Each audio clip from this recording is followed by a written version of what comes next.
नमस्कार, मी यशवंत माने, मोहोळ विधानसभा सदस्य। काल माझ्या जातीच्या दाखल्याबद्दल TV9 या वृत्तवाहिनीमधून आणि लोकल YouTube आणि आज पेपरमधून एक चुकीच्या पद्धतीची बातमी फिरत आहे की माझ्या जातीच्या दाखल्याबाबत मोहोळ येथील ज्या उमेदवाराला मी पराभूत केलं क्षीरसागर, त्याच्या मुलाने सीबीआयला तक्रार केली असेल आणि त्या तक्रारीवरून आमदार यशवंत माने सीबीआयच्या कचाट्यात अडचणीत अशा वेगवेगळ्या प्रकारच्या राजकीय द्वेषाने बातम्या पसरवलेल्या आहेत। वास्तविक पाहता त्याच्यामध्ये कुठल्याही प्रकारचं तथ्य नाही,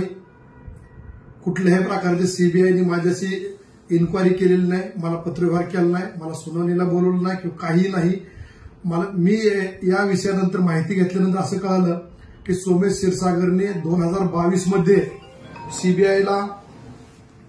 तक्रार दिली होती, परंतु त्याच वेळेस त्याने वेगवेगळ्या ठिकाणी 5 ते 6 ठिकाणी तक्रार दिली होती आणि माझ्या कुटुंबातील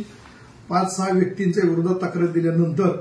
बुलढाणा जात पडताळणी असेल, हायकोर्ट असेल, या सर्वांनी माझ्या बाजूने निकाल दिलेला आहे, कारण ते माझे सर्टिफिकेट कुठल्याही प्रकारचे खोटे नाही। याच्या उलट सोमेश क्षीरसागर व नागनाथ क्षीरसागर या दोघा पिता पुत्रांच्या नावावरती 2014 साली सुप्रीम कोर्टाने यांचा जातीचा दाखला रद्द केलेला आहे आणि तो रद्द केल्यानंतर पुन्हा त्यांनी शासनाला अंधारात ठेवून दुसऱ्यांदा दाखला त्यांनी काढलेला आहे। त्यामुळे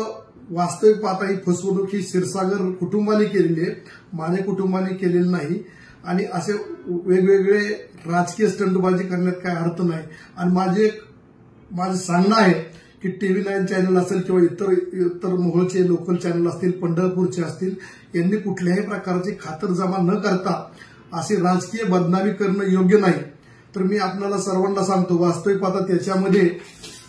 TV9 चॅनल असेल, साम सकाळ असेल, पुढारी चॅनल असेल,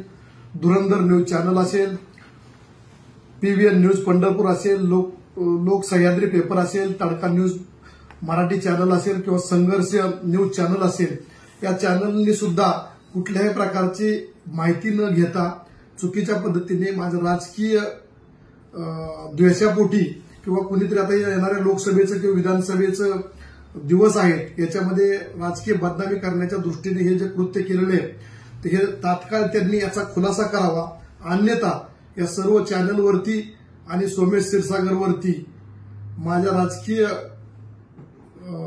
नुकसान करण्याच्या उद्देशाने जे पाऊल उचललेले आहे त्याच्यावरती कायदेशीर कारवाईला आपल्याला सर्वांना सामोरे जावे लागेल, ही सर्व जनतेला नम्रपूर्वक मी सांगतो। आणि ही जी बातमी आहे, जी फिरत आहे, हे 100% चुकीची आहे, याच्यामध्ये कुठल्याही प्रकारचं तथ्य नाही,